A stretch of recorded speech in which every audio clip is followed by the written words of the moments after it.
بسم اللہ الرحمن الرحیم۔ شاہ رخ اسلامک سٹوریز کے تمام دیکھنے اور سننے والوں کو محمد شاہ رخ قریشی کی طرف سے پیار بھرا السلام علیکم۔ بروں کے ساتھ نیکی، نیکوں کے ساتھ برائی کرنا ہے۔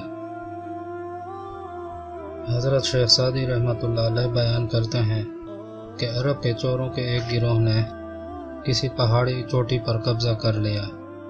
ان چوروں سے اس پہاڑی کا قبضہ چھڑانے کے لیے اس وقت کے بادشاہ کا لشکر بھی عاجز رہا۔ وہ چور پہاڑ کی ایک محفوظ ترین غار میں پناہ گزین تھے۔ بادشاہ وقت کو اس کے مشیروں نے مشورہ دیا کہ اگر ان لوگوں کے شر پر قابو نہ پایا گیا تو ان کا شر اسی طرح بڑھتا جائے گا اور پھر ان پر قابو پانا بہت مشکل ہو جائے گا۔ جو درخت ابھی جڑ پکڑ رہا ہے اسے اکھیڑنا زیادہ آسان ہے بنسبت اس کے کہ وہ جڑ پکڑ جائے۔ اگر وہ مکمل درخت بن گیا تو پھر اسے جڑ سے اکھاڑنا زیادہ مشکل ہوگا۔ اگر کسی چشمے کو اس کے ابتدا ہی میں کسی سوئی سے روک دیا جائے تو وہ رک جاتا ہے، مگر جب وہ چشمہ پوری آب و تاب سے بہنا شروع ہو جائے تو پھر کسی ہاتھی کے ذریعے بھی اسے روکنا ممکن نہیں ہوتا۔ چنانچہ بادشاہ نے فیصلہ کیا کہ ان ڈاکوؤں کی جاسوسی کروائی جائے۔ جس وقت وہ ڈاکو لوٹ مار کرنے کے لیے چلے تو ان کی قیامگاہ وہ غار خالی ہو گئی۔ بادشاہ نے تجربہ کار اور لڑائی کے ماہر سپاہیوں کو اس غار کی ایک گھاٹی میں تعینات کر دیا۔ رات گئے جب وہ چور لوٹ مار کے بعد واپس لوٹے تو تھکے مارے ان چوروں نے اپنے ہتھیار اتارے اور لوٹا ہوا مال رکھا اور سو گئے۔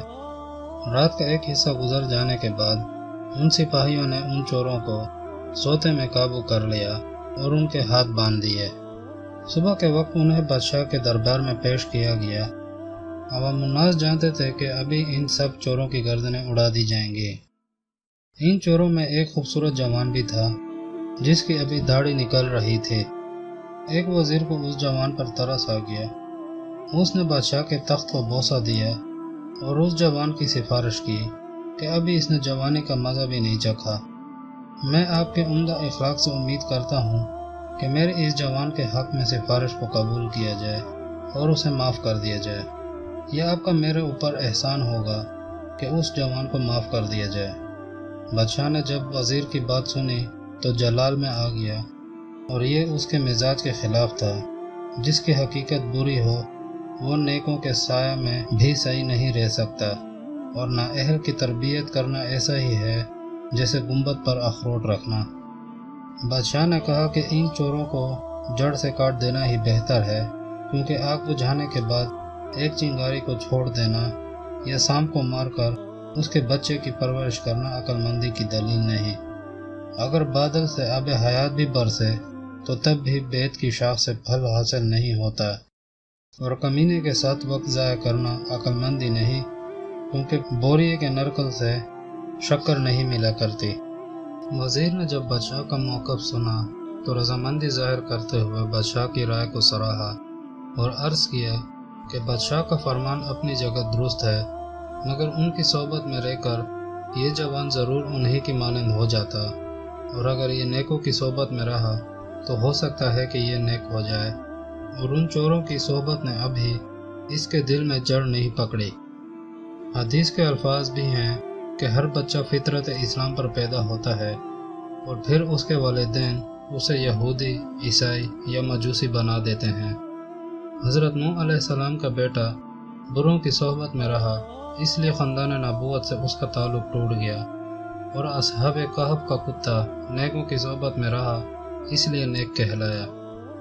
وزیر کے دلائل سن کر دربار میں موجود کچھ لوگ اس کی رائے کو ترجیح دینے لگے۔ چنانچہ نہ چاہتے ہوئے بھی بادشاہ نے اس جوان کو معاف کر دیا۔ رستم نے اپنے باپ زال سے کہا تھا کہ دشمن کو کبھی کمزور نہیں سمجھنا چاہیے۔ اس وقت اس کے باپ کے بال سفید تھے۔ ہم نے متعدد مرتبہ دیکھا ہے کہ چھوٹا پانی کا چشمہ جب پھیل جاتا ہے تو پھر پورے اونٹ کو اس کے بوجھ سمیت بہا لے جاتا ہے۔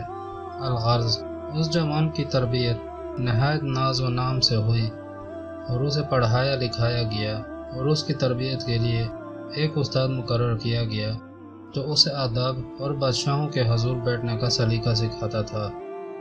پھر اس جوان کی تعریف ہر کوئی کرنے لگا۔ ایک وزیر نے بادشاہ کے سامنے اس کی خوبیاں بیان کی کہ اچھے استاد کی تربیت سے وہ نوجوان نیک ہو گیا ہے اور اس نے اپنی تمام بری عادات ترک کر دی ہیں۔ بھیڑیے کا بچہ بھیڑیا ہی ہوتا ہے، اگرچہ وہ انسانوں کی تربیت میں رہے اور موقع ملنے پر وہ اپنی پرانی خصلت کی جانب لوٹ جاتا ہے۔ وہ جوان بھی 2 سال کی تربیت اور محنت کے باوجود علاقے کے بدمعاش نوجوانوں کے ساتھ اٹھنے بیٹھنے لگا اور اس کی ان کے ساتھ دوستی ہو گئی۔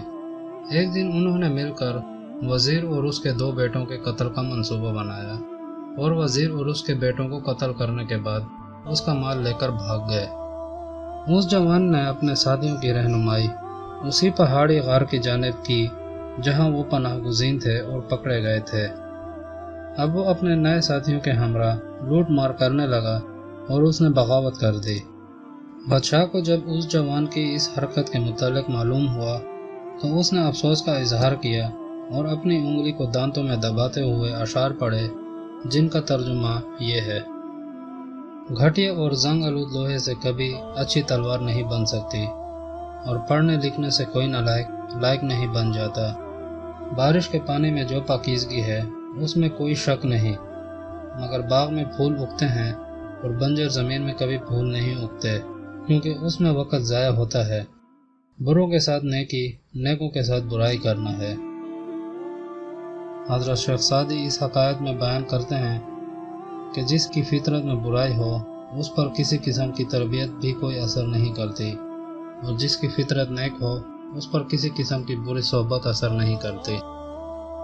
دوستو، مزید اس طرح کی خوبصورت اسلامک ویڈیوز کے لیے ہمارے channel Shah Rukh Islamic stories کو سبسکرائب کے بٹن پر کلک کر کے ضرور سبسکرائب کر لیں، اور اگر آپ کو ہماری ویڈیو اچھی لگی تو اس ویڈیو کو لائک کریں اور کمنٹ سیکشن میں ضرور بتائیں۔